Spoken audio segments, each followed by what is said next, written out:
Majora's Mask is not only my favorite Zelda game, but also one of my favorite games ever made. 3 months ago I made a video analyzing Stone Tower Temple for Majora's Mask, and I'd say it did pretty well, so why not finally do another one? Majora's Mask has 4 temples in the game, which is pretty low for a Zelda game. Most people don't even really talk about the other ones besides Stone Tower.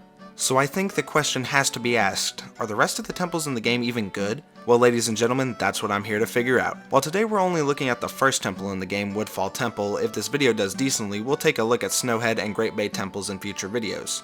Just like in the Stone Tower video, I'll not only be talking about the temple itself, but also the lead up to it. Unfortunately guys, I've got some bad news. Why are 99% of you guys who watch my videos not subscribed? It would really help out a whole lot, and if you guys enjoy the video, please consider subscribing. It helps out a lot and takes less than 2 seconds to do. With all that out of the way, let's get right into the analysis of Woodfall Temple. After obtaining the Ocarina, getting out of the Deku form, and getting the Great Fairy Mask, Link leaves Clocktown for the very first time, being greeted with Termina Field.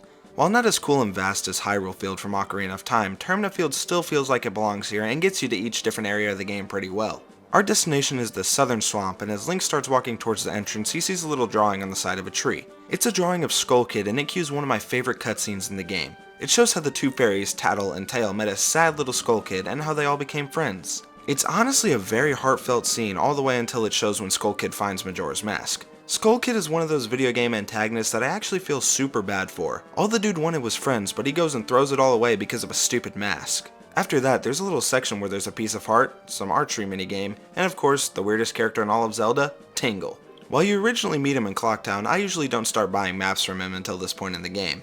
Past him, we finally get to the first main section in the game, the Southern Swamp. The very first things in view are a poisonous swamp and a little hut.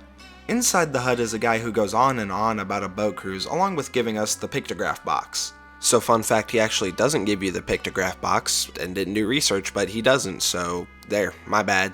On the other side of the hut, there's an empty counter where it looks like someone should be. Obviously, the only way to go is further down the swamp. Since you can't swim in it, you get to bounce on the water and land on these lily pads with the Deku Mask, which I've always found to be pretty fun to do. Down the stream, there's an area with another hut with one of Ganondorf's mothers from Ocarina of Time inside, Kotake.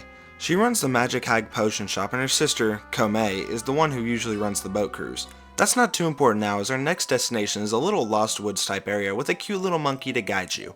Once you get to the end of the woods, there's Komei lying on the floor. Apparently Skull Kid attacked her while she was searching around for mushrooms and needs a little pick-me-up. So we go back to her sister and she gives us a red potion that we take back to Komei. I didn't originally play Ocarina of Time, but I had always known about Saria's song, and for some odd reason I thought the song originated from this forest here, since that's what I played first. Since we helped her up, we can go back to the boating hut and talk to Komei in order to get a free boat ride through the Southern Swamp. After we accept the offer, Link gets to take in the beautiful sights of the poisonous Southern Swamp. After killing an Octorok with the spiky end of the boat, we get to depart right into the Deku Palace. I've always loved this location. It feels so unique, and the music here is just a certified hood classic. We're only allowed to enter the Deku Palace using the Deku Mask, and while normally they wouldn't let poor people like us in, they will because of a special occasion. You see, apparently the Deku Princess was stolen, and the Deku King believes that it was the doing of this little innocent monkey. So in retaliation, he's gonna burn him alive in the future, but he wants to make sure everyone gets to see him suffer before he does. After leaving that room, Link is once again greeted by a monkey who continues to seek our help. Of course, we're gonna help him, so let's go try and free that monkey. Before we do so, if you take a little detour into the left room, you can get a piece of heart. This also gives a nice way of showing what we're gonna have to do to stealth around the Deku guards. This section is very reminiscent of trying to get into Hyrule Castle from Ocarina of Time. I love stealthing around the guards in that game, and doing it here in Deku Palace is just as fun. Once we get to the end, there's a hole to jump down where we can find the Magic Bean merchant who coincidentally is selling these little things. After purchasing some magic beans, we need to head back out to the front of the palace and take these lily pads to the right where there's a spot to plant our newly obtained magic beans. Unlike in Ocarina of Time where you had to time travel in order for the magic beans to grow, in Majora's Mask you can just pour some water onto the bean for it to grow. I like this change a lot because it just makes it so much easier and less annoying to do. I've never 100% at Ocarina of Time because of how tedious a lot of things that you have to do are, and the magic beans just added onto an already heavy load. Wait, where were we again? Oh right, the Deku Palace. On the second level, there's a bunch of Deku flowers that you can use to fly around and murder a bunch of stupid scrubs. Once we murder half of the Deku population, we finally make it to the chamber where the monkey is being held. If you talk to him, he tries to get you to cut the ropes, but obviously you can't reach, so instead the next logical thing to do is bring out the beautiful Deku pipes in order for him to teach you a song. He teaches us the Sonata of Awakening, which is a song that will be used to get inside of Woodfall Temple. Unfortunately, playing big pipes causes a lot of noise, so we get thrown out for trying to save the monkey. Well, now it's time to finally head on over to Woodfall, and the trek over there is pretty fun. After taking a Deku flower out of the Deku Palace, we get to use even more flowers to traverse across even bigger flowers while dodging dragonflies. Eventually, there's a platform to land on that has a stone with an inscription of a song to learn. Once we read it, we learn the Song of Soaring, which allows Link to fast travel to any owl statue that has been hit throughout the land of Termina. Ocarina of Time introduced fast traveling, but you only learn certain songs to fast travel to different areas as an adult before each dungeon. Majora's Mask switches it up and allows for much more broad travel. On this little cliff, there's a place to walk through, and on the other side is the land of Woodfall. In Woodfall, there's a bunch of wooden platforms with some enemies on that you need to kill to progress. At the end of each platform, there's a Deku leaf that takes you to the next platform. After a few of these, we finally reach a platform that has some sort of Deku-like inscription on it. Using my big brain, I thought, hey, why not play that song we just learned? After doing so, a giant temple erects from the water, and man, I remember the first time I saw this, I was dumbfounded by how awesome this visual is. One Deku flower later, and we have finally entered Woodfall Temple. The first room really shows off the atmosphere that you're going to expect from the temple. Everything looks really overgrown, and there's a bunch of trees blocking the view, making it to where you have to take long pathways using the Deku flowers. For every temple besides Stone Tower, the music is very ominous sounding with very few instruments being played. Only two instruments can be heard during the song, and that's the always present drums and some sort of shrieking noise. If you can't already tell by the outside and first rooms of the temple that this is clearly inspired by ancient Aztec and Mayan culture, then I'm not quite sure how you didn't realize till just now. The shrieking noise most likely represents an Aztec death whistle, and if you don't know what that sounds like, well, here you go.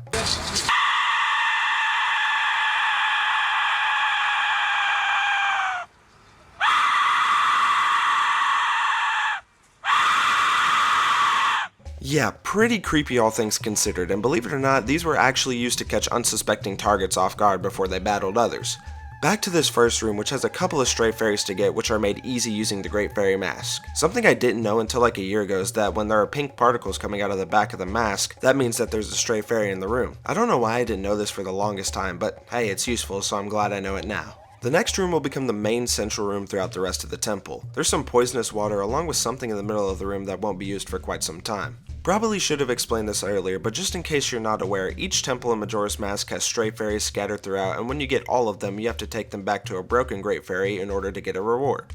Overall, I enjoy getting them, and I think Woodfall Temple might have my favorite placements of them. Is that mainly because they aren't that hard to find besides a couple? Yeah, but I also think that it makes for a great introduction to the new mechanic. In the central room, there's quite a few in here, but for now, we can only get a couple by destroying this Deku Baba and breaking some pots. There's two doors in this room, one is locked, so through the other one we go. In this room, there's a Deku flower on a platform in the center that we can take to get a chest on the side of the room, containing a small key that can be used for the earlier door.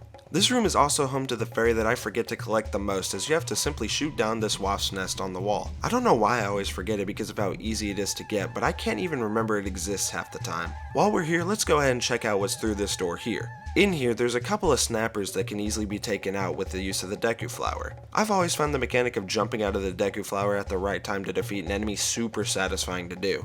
After all the snappers are dead, a chest spawns in the middle of the room containing the patented dungeon map. Now it's time to head back on over to that locked door from earlier. This next room is one of my favorites in the dungeon simply because of some of the fairies in here. There's a giant block in the center of the room that you have to move to go on this wooden path. Along that path, there's a skulltula that contains a stray fairy along with a torch that will be used in a minute. First, we gotta go back to that block and move it out of the way to progress. Once that's moved, you gotta go back to that torch from earlier and bring the flame to another torch. Next to that second torch is another door that we can take to fight some dragonflies. Once again, after defeating all of them, a chest spawns in the center of the room, this time containing a compass. There's two more stray fairies in this room, but only one of them can be obtained for now by shooting another wasp's nest. The other one is underneath the wooden pathway, but seeing as the water is poisonous, I guess we'll have to wait till later to get it.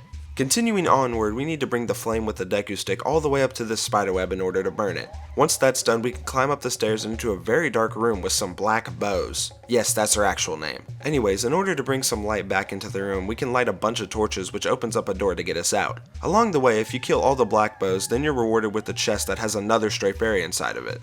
The next room wants you to use some Deku flowers to traverse across the room while dodging dragonflies. If you fall, there's a high likelihood that you'll fall into a hole, but because I'm the best there is, the best there was, and the best there ever will be, I didn't fall into any of these holes.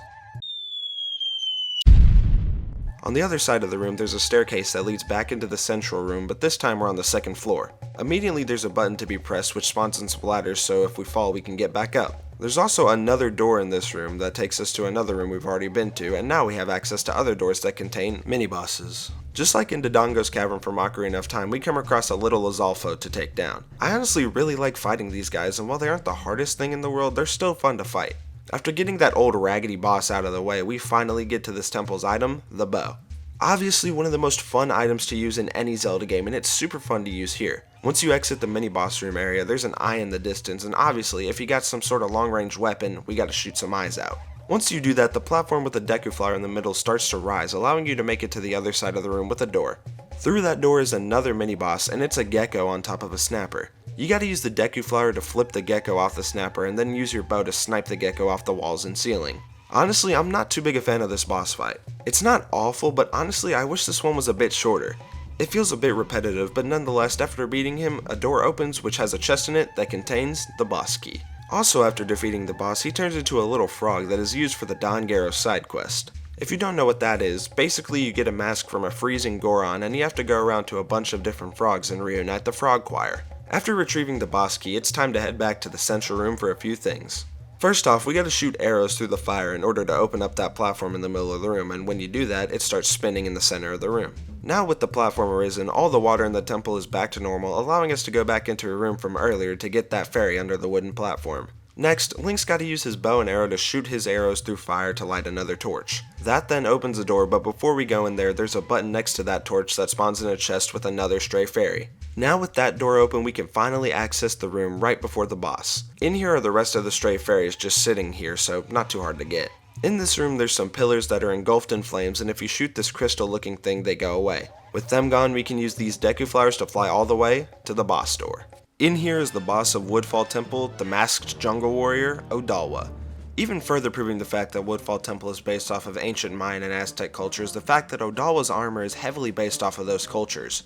I'm no history nut, but I can just look at this dude and tell, oh yeah, he looks pretty ancient Mayan and Aztec to me. During the fight, Odalawa also speaks in what seems like gibberish, but according to most people, his gibberish actually translates to ancient Mayan. There are 3 phrases he says, meaning head will ache and burn, which means come burn, and which means dance now. Coincidentally, Odalawa does a lot of dancing during the fight along with spawning a ring of fire. Overall, the fight itself is pretty fun. All you gotta do is hack and slash away on Odalawa and eventually he'll go down. In the 3DS remake of the game, the fight was made a lot worse because instead of just a basic fight where you get to beat the piss out of him, you have to stun him and then go ham on an eye reminiscent of Majora. Luckily that doesn't matter too much because we're playing the far superior version, and after a bit of abuse we take down Odalawa and he drops his remains. After you beat every boss in the game, they drop their remains, and then there's a blue ring of light that teleports you into some place that houses giants. After this first temple, we can hear the giants humming a tune, and Tatl tells us to get out our ocarina to learn whatever song they're singing. Here is where we learn the Oath to Order, which is a song that needs to be played towards the end of the game.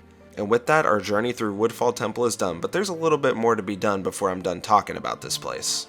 Right as we're done with the temple, we get placed towards the back of it, and there's some vines behind Link that can be broken. Behind those vines is the Deku Princess, and we give her the rundown on what's been going on. Obviously, she is furious and wants to be taken back to the Deku Palace where she belongs. Only problem for her is that the only way we can take her with us is by putting her in a bottle. I've always found this stupidly hilarious and also a pretty creative way to bring her with us instead of the Deku Princess suddenly appearing at the palace. The best part is you don't even have to do this to progress through the rest of the game. All you needed to do was beat the boss, get his remains, and learn the Oath to Order. Anyway, before we take her back to the palace, we gotta get our Great Fairy reward by taking all the stray fairies back to the broken Great Fairy. Once they're returned, you get probably my least favorite Great Fairy reward, an upgraded spin attack. While not bad at all, I'm not a big spin attack user, so it's a bit useless for me. In the 3DS version of the game, you get your magic bar doubled, which is very weird considering in the first game you get that from the Snowhead Temple reward. Pretty weird change, but if there's one thing I love Nintendo for, it's making useless changes and remakes. Once we get back to the Deku Palace, the Deku King is finally going through with his plan to torture the monkey. Obviously we gotta act fast, so let's dump the queen right at the foot of the king. She gets pretty mad at her father and starts beating the absolute hell out of him. Since he's a little wuss, the king decides to let the monkey go, and yay, all is saved. But man, we are still not done, but this is the last little thing, I promise. We're told that on the left side of the palace, there's a little cave where the Deku Butler is waiting for us.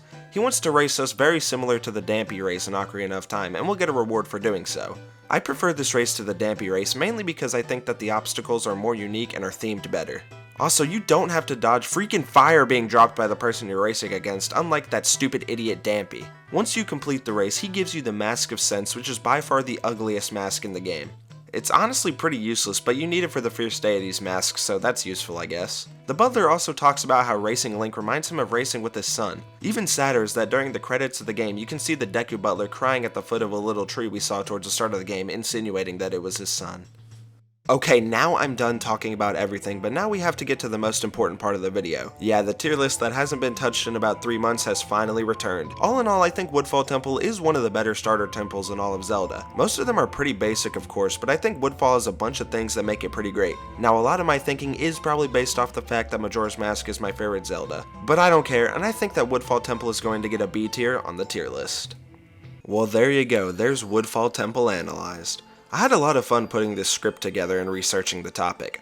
I do need to give a huge shout out to Save Data for their video on Woodfall Temple's design and music, which heavily inspired me to make this video. I'll leave a link to that video in the description of this video if you're interested in it, and I recommend checking it out. I plan on doing some more temple analysis videos in the future and just more Zelda content in general. Also, I have to announce that during the month of November, you guys will be getting only Zelda content for that whole month. They're not going to be these short little videos that I make at all, no, they're going to be some longer form videos, and I'm excited for you guys to see what I put out. As always, thank you guys for all the support that you've shown me recently. It means the absolute world to me, and I just want y'all to know I appreciate every single one of you.